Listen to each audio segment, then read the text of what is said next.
Hello guys, আমি প্রিয়া। আজকের ওয়েদারটা খুবই সুন্দর। তো আগের দিন আমি ভেটকি মাছ কিনে এনেছিলাম, মাছের তরকারি করব, তো ওই হিসাবেই পিস করে নিয়ে এসেছিলাম। তো ওয়েদারটা খুবই ভালো দেখে আমার মন হলো যে একটু ফিশ ফ্রাই করি। পেটির পিসগুলো আমি বেছে নিয়ে মধ্যিখান থেকে কেটে পাতলা করে নিয়েছিলাম। একটা থালায় ব্রেড ক্রাম্ব আর ডিম ফাটিয়ে নিয়েছিলাম আমি দুটো। তারপরে আমি ম্যারিনেট করে রেখেছিলাম মাছটা। একটু ধনেপাতা, পুদিনা পাতা, আদা, রসুন, পেঁয়াজ, লঙ্কা কাঁচা আর হলো গোলমরিচের গুঁড়ো, নুন দিয়ে ম্যারিনেট করে 1 ঘন্টা রেখেছিলাম। চলুন, আমি যে ডিমটা ফাটিয়ে রেখেছিলাম, ডিমের ভেতর একবার কোট করে নিয়ে তারপরে ব্রেড ক্রাম্বে একবার কোট করব। এই প্রসেসটা আমি দুবার করব।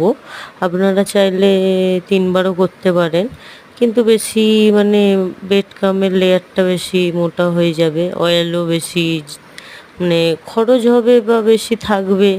আপনারা আপনাদের হিসাবেই করবেন। আমার সবগুলো করা হয়ে গেছে।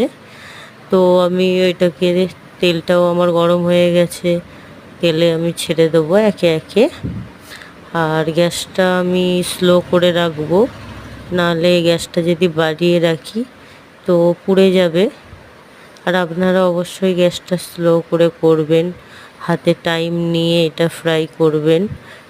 মানে একদমই তাড়াহুড়ো করার কোনো দরকার নেই, নাহলে মাছটা ভেতর থেকে বয়েল হবে না।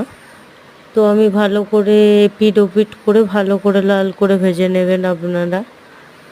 অবশ্যই হাতে টাইম নিয়েই ফ্রাই করবেন, বারবার বলছি।